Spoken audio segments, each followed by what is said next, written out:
अभी भी तुझे समझ नहीं आ रहा? अब तो तूने खुद ही महसूस करके देख लिया है ना राजू। वो छलावे का घर है कुआं, वहां जो जाएगा उसके साथ ऐसा ही होगा। राजू आज अपनी कॉलेज की पढ़ाई खत्म करके अपने गांव वापस लौटा था और उसे लेने के लिए वहां उसके कुछ दोस्त आए थे।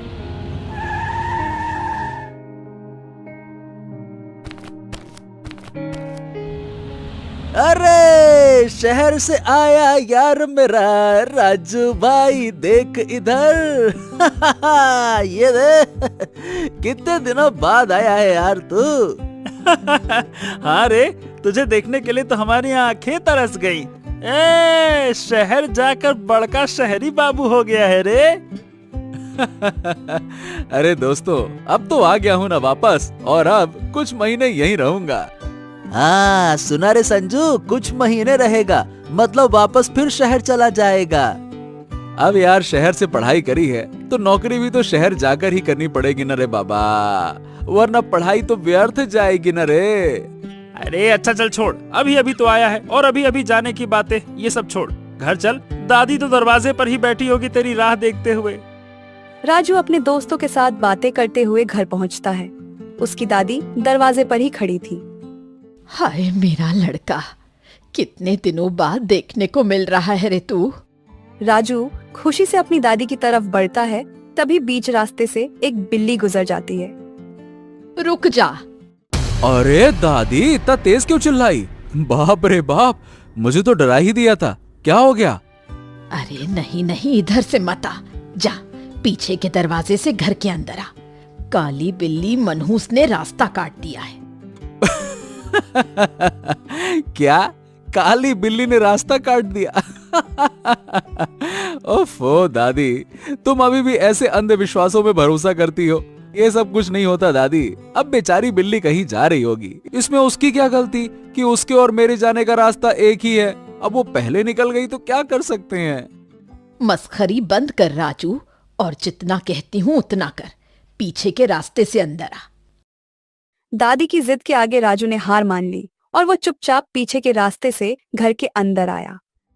कितने दिनों बाद आया है रे तू, आजा मेरे बच्चे, गले लग जा। राजू अभी दादी की तरफ बढ़ा ही था कि तभी पीछे से राजू के बचपन का दोस्त श्यामू आया और उसने राजू को गोद में उठा लिया। अरे मेरे भाई, मेरे यार, आखिरकार तू आ ही गया। अरे अरे बस, अरे नीचे उतार मुझे पगले, नीचे तो उतार। श्यामू राजू का बचपन का दोस्त था। राजू इतने दिनों बाद सबसे मिलकर बहुत खुश था। दादी ने सबके लिए खाना बनाया और खाना खाने के बाद, वाह दादी, आज इतने दिनों बाद घर का खाना खाया, सच में मजा आ गया। अब चलो टहलने चलते हैं थोड़ा। राजू की बात सुनकर सभी लोग एकदम से चुप हो गए और माहौल बदल गया। अरे क्या हो गया? अचानक से आप सब एकदम चुप क्यों हो गए? कुछ बात है क्या जो आप मुझसे छुपा रहे हैं? नहीं, ऐसी कोई बात नहीं, बस अब रात को टहलने मत जा। क्या? अरे ये पहली बार है क्या दादी? आप भूल गई क्या? हम हमेशा रात को खाने के बाद टहलने तो जाते हैं। अरे तब की बात अलग थी राजू, तब क्या है, गांव में छलावे का आतंक नहीं फैला हुआ था। क्या? छलावा? ये क्या है? मुझे कुछ समझ नहीं आया। छलावा एक रहस्यमयी आत्मा जैसी छवि है। उसका डर पूरे गांव में फैला हुआ है। कई लोगों को छलावा अपने साथ उठाकर ले जाता है और फिर उन पर काला जादू करता है, जिसके कारण उनका दिमाग खराब हो जाता है और सब पगला जाते हैं। कईयों की तो याददाश्त भी चली जाती है। क्या? क्या दादी, कैसी बातें करती हो तुम? एकदम अजब ही गजब बातें हैं। और ये क्या, ये तुम सब चेहरा कैसे बनाए हुए हो? अरे डर किससे रहे हो भाई? कहानियों से? अरे ये सब अफवाह होती है, फालतू की बकवास होती है। हंसना बंद कर नालायक, ये कोई मजाक नहीं है। गांव में किसी से भी पूछ कर देख ले, सभी छलावे के खौफ से परेशान हैं। हाँ राजू, दादी एकदम सही कह रही हैं।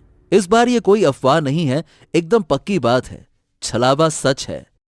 सभी को अपने खिलाफ बोलता देखकर राजू ने हथियार डालने में ही अपनी भलाई समझी। ओहो, चलो छोड़ो, नहीं जाता टहलने। अब आप सबसे कौन ही बहस करे। अब 4 दिन के लिए आया हूं, उसमें क्या लड़ूं तुम लोगों से और तुम्हारे इस छलावे से। हाँ, उसी में तेरी भलाई है। अब सो जा और तुम सब भी अपने घर को जाओ। रात बहुत हो गई है। एकदम सन्नाटा हो उसके पहले सुरक्षित अपने अपने घर पहुंच जाओ। राजू के सभी दोस्त वापस अपने अपने घर चले गए। राजू ने दादी के साथ थोड़ी और देर बातें की और फिर वो भी सो गया। अगले दिन जब राजू सोकर उठा तो सारे गांव में हंगामा मचा हुआ था। राजू बाहर जाता है तो देखता है कि कई गांव वालों ने उसके घर के बाहर भीड़ लगा रखी थी और सब दादी से सलाह मशवरा ले रहे थे। दादी, क्या बात है? सब ठीक तो है? कुछ ठीक नहीं है राजू। कल रात शामू अपने घर नहीं पहुंचा। क्या? घर नहीं पहुंचा? इसका क्या मतलब हुआ दादी? बेटा, हमने उसे देर रात लौटने को मना किया था ना, तो हमें लगा था कि रात होने की वजह से शामू तुम्हारे साथ ही रुक गया। मगर अभी अम्मा ने बताया कि वो रात को ही निकल गया था, लेकिन वो अब तक घर तो पहुंचा ही नहीं। अरे पता नहीं कहाँ गया हमारा बच्चा। कहीं वो छलावा उसे ले तो नहीं गया? हे भगवान, जाने कैसा हो गया रे हमारा बच्चा। नहीं, ऐसा मत कहिए। अगर ऐसा है तो देखिए, हम सब गांव वालों को साथ में मिलकर श्यामू को ढूंढना चाहिए। हाँ, सही कहा, मगर कहाँ ढूंढे उसे? और कहाँ? उसी कुएं के पास। हाँ दादी, चलिए हम सब कुएं के पास देखकर आते हैं। कुएं का नाम सुनते ही गांव के लोगों में सन्नाटा छा जाता है। क्या हो गया? आप सब शांत क्यों हो गए? राजू, तू नहीं जानता, मगर वो कुआं ही उस छलावे का घर है। जो भी उस कुएं के आसपास से होकर गुजरता है, खासकर रात में, वो छलावा उस इंसान पर हावी हो जाता है। ओफो, ये सब बातें अफवाहें हैं और आप सबको इन अफवाहों में नहीं आना चाहिए। मैं अपने बचपन के मित्र को वहां अकेला नहीं छोड़ सकता। मैं तो जा रहा हूं उसे ढूंढने, वो भी वहीं कुएं के पास। चल राजू, हम भी चलते हैं। मिलकर शाम को ढूंढेंगे तो शायद वो हमें जल्दी मिल जाए। राजू कुएं की तरफ जाने लगता है। उसे जाता हुआ देखकर उसके दोस्त मनीष और संजू भी उनकी साथ जाने लगते हैं। कुएं के पास पहुंचकर राजू, मनीष और संजू इधर उधर श्यामू को खोजने लगते हैं। तभी अचानक से राजू को श्यामू एक पेड़ के पास बेहोश पड़ा मिलता है। श्यामू, श्यामू उठ तो श्यामू, क्या हो गया? राजू, जल्दी से श्यामू को उठाकर यहाँ से चल। हाँ, देर मत कर, इसे सबसे पहले कुएं से दूर ले चल, उस छलावा के पहुंच से दूर। राजू श्यामू को उठा लेता है और चारों दोस्त वापस घर पहुंच जाते हैं। मेरा बेटा श्यामू, क्या हुआ मेरे बच्चे को? लगता है ये बेहोश है। कुएं के पास चक्कर तो मुझे भी आने लगे थे, मगर समझ नहीं आ रहा कि आखिरकार ये माजरा क्या है। अभी भी तुझे समझ नहीं आ रहा? अब तो तूने खुद ही महसूस करके देख लिया है ना राजू। वो छलावे का घर है कुआं। वहां जो जाएगा उसके साथ ऐसा ही होगा। हाँ ठीक है दादी, मगर अभी श्यामू को होश में लाने की कोशिश करते हैं। मनीष, जाओ फटाफट पानी लेकर आओ। मनीष पानी लाता है और राजू उस पानी को श्यामू के चेहरे पर छिड़कने लगता है। थोड़ी देर में श्यामू को होश आता है। ए श्यामू, तू ठीक तो है ना? श्यामू, मेरी तरफ देख, तू ठीक तो है ना? मैं कौन हूँ? तुम कौन हो और कहाँ हूँ मैं? हाय रे मेरा बेटा, इसकी याददाश्त चली गई क्या? अरे नहीं चाची, ये अभी होश में नहीं आया है। आप इसे घर ले जाइए, शाम तक ये सही हो जाएगा। राजू के कहने पर श्यामू के माता पिता श्यामू को अपने साथ घर ले जाते हैं। धीरे धीरे बाकी सभी गांव वाले भी चले जाते हैं। चल राजू बेटा, कुछ खा ले। ठीक है दादी, चलिए। राजू गहरी सोच में था। उसे समझ नहीं आ रहा था कि आखिर इस सब के पीछे क्या माजरा है। चाहकर भी वो इस छलावे पर यकीन नहीं करना चाहता था। नहीं, ऐसा तो बिल्कुल नहीं हो सकता। मुझे इस छलावे और कुएं की पुरानी आत्मा पर एक रत्ती यकीन नहीं है। कुछ न कुछ तो करना होगा। राजू के दादाजी गांव के पुराने वास्तुकार थे। अब वो जीवित नहीं थे, मगर उनका कई पुराना सामान अभी भी उनके कमरे में रखा हुआ था। राजू वहां जाता है। जब मैं छोटा था तब दादाजी के कमरे में मैंने इस गांव का पुराना नक्शा देखा था। शायद अब भी वो यहीं होगा। राजू देखता है कि उसके दादाजी के कमरे में गांव के कई लोगों के घरों के पुराने नक्शे और भी बहुत से दस्तावेज पड़े हुए थे। तभी उसे गांव का वो नक्शा दिख जाता है। अरे हाँ, ये तो रहा। और ये रहा वो कुआं। यहाँ लिखा है कि इस कुएं का निर्माण अंग्रेजों के जमाने में हुआ था और असल में ये सिर्फ एक कुएं की तरह नहीं बल्कि पुराने समय में ये एक सुरंग की तरह काम करता था। क्या? बाप रे, ये तो बड़ी हैरानी की बात है। यानी कि उस कुएं में सुरंग है। दादाजी बहुत बहुत शुक्रिया। आप न होते तो ये भी मुमकिन न होता। लेकिन मैं भी वहां कैसे जाऊं? आज तो मुझे भी चक्कर आने लगे थे, मगर जाना तो पड़ेगा। और अगर वहां कोई अंदर चोर डाकू हुआ तो एक काम करता हूं, मैं भी अपने मुंह को अच्छे से बांधकर कुछ हथियार लेकर जाऊंगा। और हां, टॉर्च भी। फिर राजू अपनी सारी जरूरत का सामान रख लेता है और दादी से कहता है, दादी, मैं जरा मनीष के घर जा रहा हूं। हमने मिलने का कहा था। अच्छा, मगर राजू, शाम को अंधेरा होने से पहले लौट आना, ठीक है ना? अब तो तूने भी देख लिया है कि छलावा सच में असली है। हाँ हाँ दादी, मैं जल्दी लौट आऊंगा, आप चिंता मत करो। इतना कहकर राजू घर से निकल जाता है। ये रही टार्च, ये डंडा अगर जरूरत पड़ी तो, और ये रस्सी कुएं के नीचे जाने के लिए। सब कुछ है तो चल बेटा राजू, हो जा तैयार। डर तो लग रहा है, मगर डर के आगे ही जीत है। राजू कुएं के पास पहुंचता है और एक रस्सी बांधकर उसे कुएं में गिरा देता है। कुआं कई सालों से ऐसे ही सूखा पड़ा हुआ था। अब नीचे जाता हूं। राजू रस्सी की मदद से कुएं के नीचे पहुंच जाता है। बाप रे बाप, इतना घना अंधेरा। अभी टॉर्च ऑन करता हूं। रोशनी होते ही राजू देखता है कि उसके सामने ही एक सुरंग थी। ये तो रही सुरंग। अंदर जाकर देखता हूं। राजू बहुत संभलकर अंदर जाने लगता है। हे भगवान, मुझे लगा पता नहीं अंदर से क्या उड़कर आ रहा है, मगर ये तो बस चमगादड़ थे। ये गांव वाले और उनकी कहानियों ने तो मुझे पागल कर दिया है। खैर, आगे चलकर देखता हूं। राजू देखता है कि छोटी सुरंग आगे चलकर एक बड़ी सुरंग में बदल जाती है, जहां कई सारे बड़े बड़े पाइप लगे हुए थे। ये देखकर राजू हैरान हो जाता है। अरे ये क्या? लगता है ये सुरंग किसी बड़ी फैक्ट्री से जुड़ी हुई है। तभी राजू देखता है कि एक पाइप में लीकेज होने से कोई गैस बाहर निकल रही थी। राजू उसके पास जाने की कोशिश करता है, मगर उसे बेहोशी महसूस होती है। वो जल्दी से पीछे हट जाता है और लौटकर कुएं से बाहर निकल जाता है। मैं समय रहते बाहर निकल गया, वरना मैं तो उसी कुएं में बेहोश हो जाता। अब मुझे धीरे धीरे ये सारा का सारा माजरा समझ में आ रहा है। मुझे पता करना चाहिए कि वो पाइपलाइन किस फैक्ट्री की थी और वो गैस कौन सी थी। राजू थोड़ा पता करता है और उसे मालूम चलता है कि गांव के पास ही एक बड़ी केमिकल फैक्ट्री है। वो वहां से बात करके वापस लौटा ही था कि वो देखता है उसके घर के बाहर कुछ भीड़ इकट्ठा था। अरे मेरा बेटा, पता नहीं कहाँ चला गया। दादी, क्या हो गया? इतना क्यों परेशान हो रही हो? मैं आ गया। अरे तू कहाँ चला गया था रे? हमें लगा तुझे वो छलावा अपने साथ ले गया। हाँ राजू, तुम दादी से ये बोलकर निकले थे कि मैंने तुम्हें अपने घर पे बुलाया है। मैंने तुझे तो ना बुलाया। हाँ हाँ हाँ, नहीं कहा था भाई, शांत हो जा।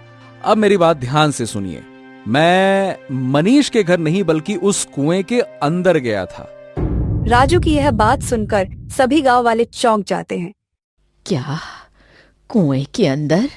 तेरा दिमाग तो ठीक है राजू, तू उस कुएं के अंदर क्यों गया? शुक्र है तू सही सलामत है। अगर कुछ कर दिया होता उस छलावे ने तो। दादी, मेरी बात तो सुनो। छलावे जैसा कुछ भी नहीं है। मैंने सब कुछ पता कर लिया। क्या? अबे ये क्या कह रहा है राजू? हाँ, छलावा नहीं है तो फिर क्या है? गैस है, गैस। गैस? कैसी गैस? आप सब जानते हैं ना कि गांव के बाहर एक केमिकल फैक्ट्री है। उस कुएं के नीचे से एक सुरंग गई हुई है जो सीधा जाकर उस फैक्ट्री से जुड़ती है। जब मैं कुएं के अंदर गया तो मैंने देखा कि वहां पे बहुत सारी पाइपलाइन थी। उनमें से एक पाइप में लीकेज थी और गैस निकल रही थी। ये एक जहरीली गैस है जिससे चक्कर आते हैं और बेहोशी महसूस होती है। इंसान अजीबोगरीब हरकतें भी करने लगता है। ज्यादा देर तक इसके आसपास रहने से इंसान की मौत भी हो सकती है। क्या? हाँ दादी जी, मैंने जाकर उन फैक्ट्री वालों से भी बात कर ली है। उन्होंने कहा है कि वो जल्द ही नीचे कुएं में जाएंगे और उस लीकेज को सही कर देंगे। उस लीक हो रही गैस की वजह से जो भी कुएं के आसपास से गुजरता है वो बेहोश हो जाता है। असल में छलावा जैसा कुछ भी नहीं है। ये तो बड़ी ही हैरानी की बात है। हाँ, बिल्कुल सही कहा। हम इतने दिनों से छलावा को सच मान रहे थे और हमने कभी मुसीबत की जड़ तक जाने की सोची ही नहीं। अब ये तो हमारी ही लापरवाही थी ना। बिल्कुल सही कहा आपने काका। लापरवाही और डर। आप सबको ऐसी अंधविश्वास भरी बातों को बिल्कुल नहीं मानना चाहिए। खैर, मैंने फैक्ट्री वालों से बात कर ली है और ये समस्या कल तक ठीक हो जाएगी। तब तक आप सब उस कुएं के पास बिल्कुल मत जाइएगा। राजू की बात से सभी गांव वाले सहमत हो जाते हैं। क्यों रे राजू, मानना पड़ेगा, तेरी शहर की पढ़ाई कुछ तो काम आई। सही कहा रे मनीष तूने। क्यों दोस्तों, अब तो रात में खाना खाकर टहलने चलोगे ना? जरूर। बात सारंगपुर गांव की है, जहां बेरोजगार मुंगेरी लाल अपनी पुरानी खटारा खाट पर लेटा हुआ सपने देख रहा था। अरे वाह वाह वाह वाह वाह। अरे वाह रे बीरू, तू तो बड़ा आदमी बन गया। मेरा मतलब है बड़ा गधा बन गया है। अब तो मजे ही मजे होंगे। सोने की थाली में 56 पकवान परोस के खाएंगे अपन यहाँ पे। और क्या मालिक, अब तो राजा महाराजाओं की तरह जीना है। अब तो मजा आ जाएगा। मुंगेरी लाल अभी सपने में और मजे करने ही वाला था कि तभी अचानक से गांव की रज्जो काकी आती है। अबे मुंगेरी, सोता ही रहेगा या कुछ काम भी करेगा? ओहो काकी, आप यहाँ? इसका मतलब कि मैं सपना देख रहा था। हाँ। दिन दिहाड़ी कौन सा सपना देख रहा था तू? अरे काकी, मैं एक सपना देख रहा था कि मेरा जो गधा है ना, वो देश का सबसे बड़ा अफसर बन गया है। अफसर। और वो सूट बूट पहन के तैयार होके खड़ा हुआ है और उसके साथ मेरी भी चांदी चांदी हो गई है। अबे मुंगेरी, भला गधा कैसे अफसर बनेगा? अब गधा अफसर बनेगा तो क्या आदमी खेत में घास चरने जाएंगे? हाँ? मुंगेरी को रज्जो काकी का मजाक बिल्कुल पसंद नहीं आया। ये उसके सपने का अपमान था। उसने अपने सम्मान को बचाते हुए कहा, अरे क्या काकी, आप ना बस मेरे गधे की तरक्की से जलती रहती हो। आप चाहती ही नहीं हो कि वो बड़ा अफसर बने, लेकिन मुझे तो अब उसे बस अफसर बनाना ही बनाना है। हाँ। अरे मुंगेरी, तेरा दिमाग तो ठीक है, ये कैसी अजीब सी जिद है भाई? रज्जो ने मुंगेरी को बहुत समझाया कि ये उसकी एक भूल है कि उसका गधा अफसर बन सकता है, लेकिन मुंगेरी को विश्वास था कि उसका सपना सच हो सकता है। इसलिए उसने एक बड़ा फैसला लिया। ओए मेरे प्यारे गधे, मेरे गधे, चल उठ जा। अब अपनी तकदीर पलटने का समय आ गया है प्यारे। मुंगेरी का गधा बीरू, जो औंधा पड़ा सो रहा था। हैं? क्या पलटना है मालिक? अरे तेरी किस्मत और क्या? अभी नहीं मालिक, अभी बहुत नींद आ रही है। शाम को पलटेंगे किस्मत। अभी जाओ, आप भी जाकर सो जाओ मालिक, शाम को देखेंगे। जाओ सो जाओ। अरे उठ, यहाँ मैं तुझे रंक से राजा बनाना चाहता हूँ और तुझे अपनी ये मरी सी नींद की पड़ी है। जल्दी से मेरे साथ चल, वरना अभी 2 लात और खाएगा। उठ। मार के डर से तो भूत भी भागने लगते हैं। ये तो फिर भी बीरू था। वो तुरंत खड़ा हुआ और मुंगेरी के साथ चल पड़ा। वैसे मालिक, मुझे कुछ समझ नहीं आ रहा, हम जा कहाँ रहे हैं? अबे गधे, हम प्रधान जी के घर जा रहे हैं तेरी किस्मत चमकाने। ए साला, ये प्रधान जी ने किस्मत चमकाने का काम कब से शुरू कर दिया? उनका प्रधानी का काम अच्छा नहीं चल रहा है क्या? खैर, बुरे वक्त में लोग तो घर चलाने के लिए कुछ भी करते हैं, फिर तो ये प्रधान जी हैं। चलो बस थोड़ा सा और इंतजार, उसके बाद मेरा सपना पूरा होगा और इस गधे का प्रमोशन कराऊंगा और इसके दम पर सारी उम्र बैठकर खाऊंगा। दोनों अपने अपने ख्यालों में गुम थे। थोड़ी देर में प्रधान जी का घर आ गया।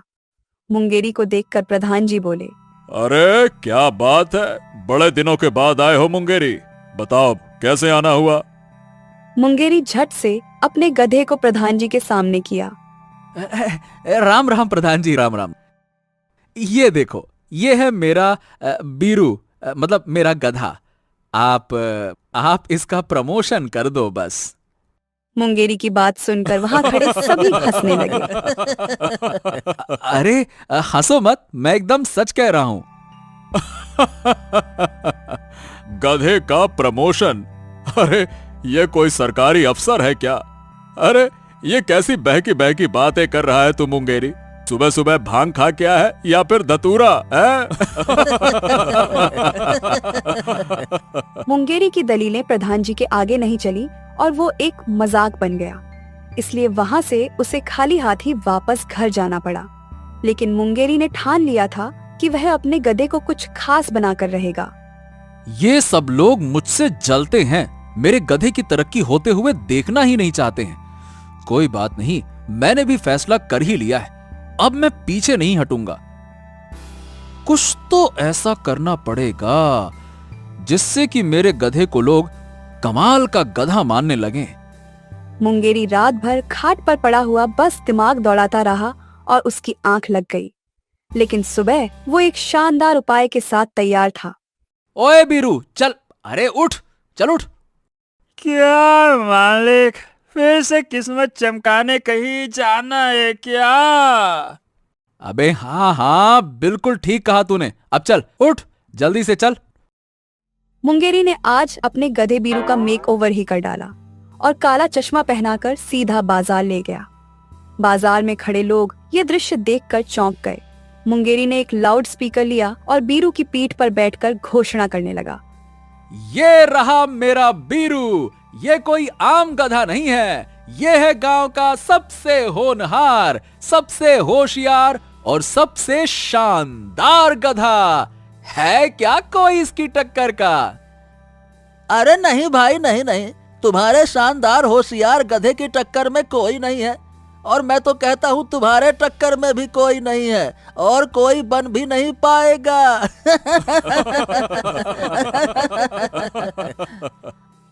मालिक, ये लोग हम पे हंस रहे हैं, एक तरकीब बताओ मालिक, घर चलते हैं हम लोग। अबे चुप कर, अभी तो सारा बाजार घूमना है। जो हंसता है वो जानता नहीं कि हमारी किस्मत कैसे पलटने वाली है। तू चुपचाप बस आगे बढ़। मुंगेरी की हरकतों पर अब बीरू को भी शर्म आ रही थी, लेकिन मालिक के आगे कभी उसकी चली है क्या जो आज चलेगी। इसलिए बेचारा मुंह नीचे करके बाजार में घूमता रहा और लोग उस पे हंसते रहे। घर पहुंचकर बीरू ने मुंगेरी से कहा, मालिक, मैं बहुत थक गया हूँ, इससे अच्छा तो आप मुझसे सामान ही ढोने को कह देते। आपने तो मेरी सवारी सारे बाजार में की और मेरी कमर की हालत खराब हो चुकी है मालिक। अरे गधे, तुझे नहीं पता कि ये मेहनत कितना रंग लाएगी। अरे थोड़ा सब्र तो रख। खैर वो सब छोड़ो मालिक, मुझे जल्दी से जल्दी हरी हरी घास खिला दो। अरे बहुत जोरों की भूख लगी है। मुंगेरी ये सुनकर कुछ सोचने लग गया और जल्दी से रसोई में जाता है। इस थकान से बदन चूर हो गया है। बस मालिक अपना ये फितूर छोड़ दे, वरना मेरा क्या होगा। ऐसे तो रोज रोज मुझसे ये सब नाटक नहीं होंगे, पूरा गधा समाज सब मुझ पे हंसता होगा। अरे कहीं मुंह दिखाने लायक नहीं छोड़ा इस मालिक ने। बीरू सोच विचार कर ही रहा था कि तभी मुंगेरी रसोई से एक थाली में रोटी और सब्जी लेकर आ गया। ये अरे ये सब क्या है मालिक? ये तो आपका खाना है, आप मुझे काहे दे रहे हो? अब से जो कुछ मैं खाऊंगा वही तुझे भी खाना पड़ेगा, तभी तो तू बड़ा अफसर बन पाएगा ना। तुझे बाकी गधों से अलग भी तो दिखना है। अरे मालिक, मुझे ना ये रोटी, ये सब्जी और ये जो आप लेके आए हो, मुझे ये बिल्कुल पसंद नहीं है। मुझे तो बस मेरी प्यारी सी सूखी घास दे दो और मुझे कुछ नहीं चाहिए। अरे बकवास बंद कर, मैंने जो दिया है वही तुझे खाना पड़ेगा, वरना ये भी नहीं मिलेगा। मुंगेरी के आगे मजबूर बीरू बिना मन के वही रोटी और सब्जी खाई। अरे कैसा मूर्ख आदमी है, गधा मैं हूँ और गधे जैसी हरकतें ये कर रहा है। न जाने और क्या क्या करने वाला है। मुझे तो बहुत डर लग रहा है, पता नहीं कहाँ कहाँ नाक कटाएगा मेरी। बीरू यही सब सोचता हुआ खा पीकर सो जाता है और उधर मुंगेरी ने अगली सुबह नया धमाल मचा दिया। जब बीरू की आंख खुली तो उसने देखा कि मुंगेरी घर के दरवाजे पर बड़े बड़े पोस्टर लगा रहा था। हे ससुरा, अब ये क्या नाटक है? चलो चलकर देखना पड़ेगा। बीरू ने देखा कि पोस्टर पर बड़ा बड़ा लिखा था गधा विकास योजना। ये देखकर तो बीरू के होश ही उड़ गए। क्या देखता है बीरू, है ना बढ़िया तरकीब, अच्छा है ना? अरे अब ये क्या है मालिक? अबे गधे, ये गधा विकास योजना मैंने चालू की है। पहले मैं तेरा विकास करूंगा, फिर तेरे पीछे पीछे और भी गधे आएंगे और अपना विकास करवाना चाहेंगे तो मैं उनके मालिकों से अच्छे पैसे लूंगा। ऐसे पूरे गांव पर मेरा बहुत प्रभाव पड़ेगा। देखना तुम, गधा विकास योजना। बीरू को तो ये सब सुनकर चक्कर आने लगे, लेकिन उसे मालूम था कि अपने मालिक को समझाना मतलब दीवार के आगे सर फोड़ना, इसलिए वो बिना कुछ कहे वहां से चला गया। अब तो बस मेरी बल्ले बल्ले होने वाली है। ये पोस्टर देखकर लोग पागल हो जाएंगे। एक एक करके मेरे घर के आगे भीड़ जमा हो जाएगी। अरे भीड़ ही भीड़, पैसा ही पैसा, गधे ही गधे। मुझसे तो बस अब इंतजार नहीं हो रहा है। मुंगेरी को पोस्टर लगाते देखकर गांव के कुछ बच्चे रुक गए और हंसते हंसते मुंगेरी से बोले, अबे गधे की तरक्की ऐसे थोड़ी होती है। लगता है कि तू अपने गधे से भी ज्यादा गधा है। रुक जा, मैं अभी बताता हूँ कि मैं कितना बड़ा गधा हूँ। रुक जा, रुक जा। मुंगेरी बच्चों के पीछे भागा मगर उन्हें पकड़ नहीं पाया, लेकिन तभी उसका ध्यान कुछ दूर लगी भीड़ पर गया। अरे ये क्या, वहां लोगों की भीड़ क्यों लगी हुई है? ओह, मुझे जाकर देखना चाहिए। मुंगेरी ने जाकर पता किया तो मालूम चला कि कोई चमत्कारी साधु आए हुए हैं और लोग उन्हीं के दर्शन कर रहे थे। ओहो, इसे कहते हैं सोने पे सुहागा। अब मैं इन्हीं बाबा से पूछता हूँ कि मैं अपने गधे का प्रमोशन कैसे करवाऊं। मुंगेरी भी लाइन में लग गया और अपनी बारी आने का इंतजार करने लगा। कई लोग बाबा के पास आए थे, इसलिए बाबा के दर्शन होने में मुंगेरी को कई घंटे लग गए। आखिर में उसका नंबर आ गया। नमस्ते बाबा। नमस्ते नमस्ते, बताओ क्या समस्या है तुम्हें बच्चा? बाबा, मैं अपने गधे बीरू का प्रमोशन करवा के उसे बड़ा अफसर बनाना चाहता हूँ। ऐसा करने से मुझे भी बहुत लाभ होगा। मैंने सपने में देखा था बाबा। बाबा और उनके शिष्य मुंगेरी की बात सुनकर हैरान हो जाते हैं, लेकिन बाबा भी बहुत पहुंची हुई चीज थे। वो हाथ आए मुर्गे को ऐसे जाने नहीं देने वाले थे। अब हाँ, क्यों नहीं, ये तो बहुत ही नेक विचार है। एक बेजुबान के लिए तुम इतना सोच रहे हो। तुम सच में महान हो। मैं तुम्हें एक ऐसा रास्ता बताऊंगा जिससे तुम्हारा गधा बहुत बुद्धिमान हो जाएगा। हाँ, कैसे महाराज?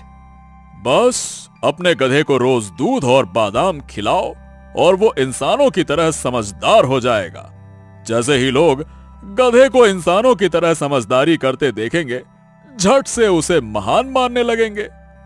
साधु बाबा की बात मुंगेरी के दिल को छू गई।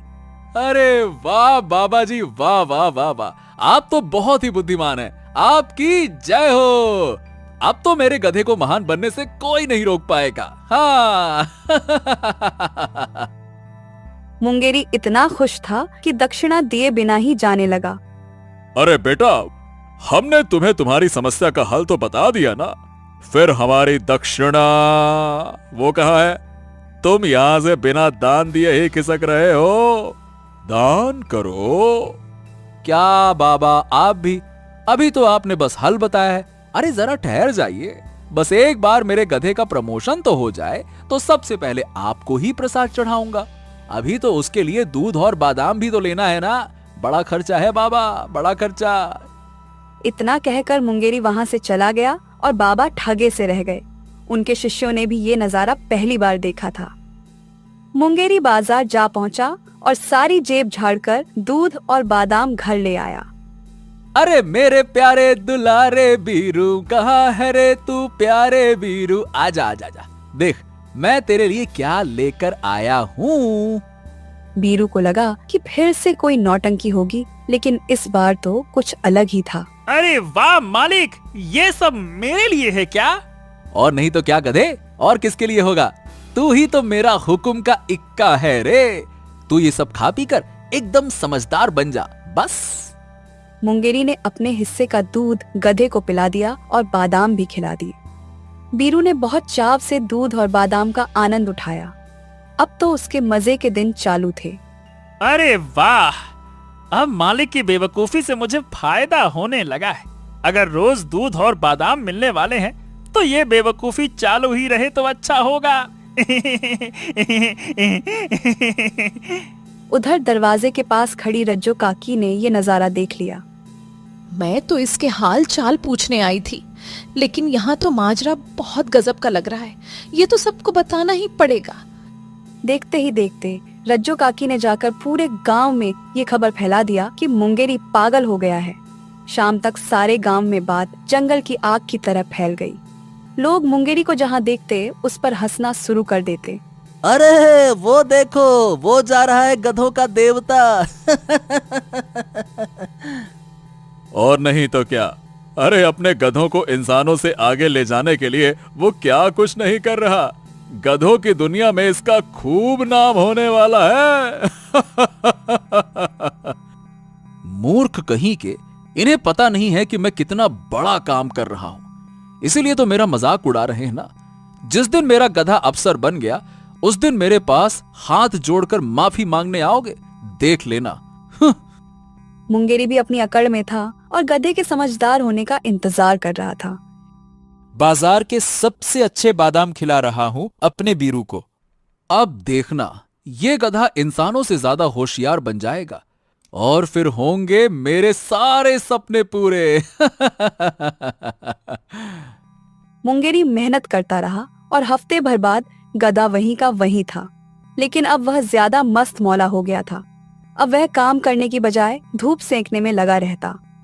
अरे हफ्ते भर से इसे खिला पिला रहा हूं, इसका तो वजन भी बढ़ गया है, लेकिन इतना खाने के बाद भी ये इंसानों के जैसा तेज तर्रार नहीं हुआ। अरे ऐसा कैसे हो सकता है भला? असल में आराम की ऐसी लत लग गई कि बीरू अब निकम्मा हो गया था और उससे काम करवाना असंभव था। इसलिए सारा कामकाज अकेले मुंगेरी के सर पर आ गया था। मुंगेरी ख्यालों में खोया था कि तभी वहां पर प्रधान जी आ गए।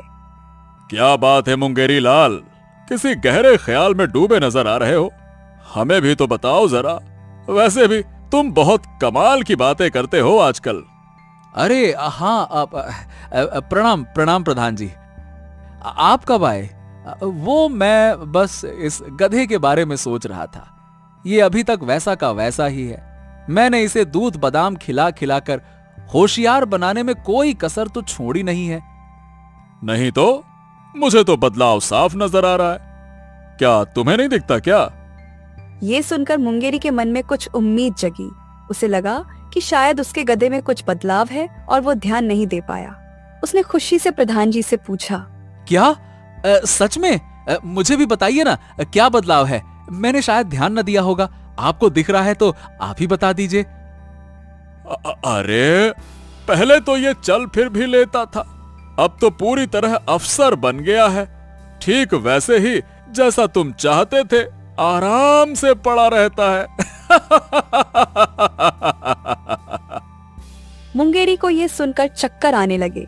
पीछे से बाकी गांव वाले भी हंसने लगे। ले मुंगेरी, तेरे गधे का प्रमोशन हो गया। अब यह अफसर बन गया है और इसका काम धंधा बंद। अब तू सारा काम भी करना और इसकी सेवा भी। ये तो इंसान नहीं बन पाया, पर इसने तुझे गधा जरूर बना दिया है। ओफो, मैंने खुद अपने पैरों पर कुल्हाड़ी मार ली। अब इस अफसर गधे के नखरे कैसे झेलूं? गांव वाले मुंगेरी और बीरू को देख देख कर खूब हंसे। लेकिन अब तो बीरू से काम करवाना असंभव था, इसलिए मुंगेरी ही अपने घर का नया गधा था और बीरू वो तो अब अफसर था।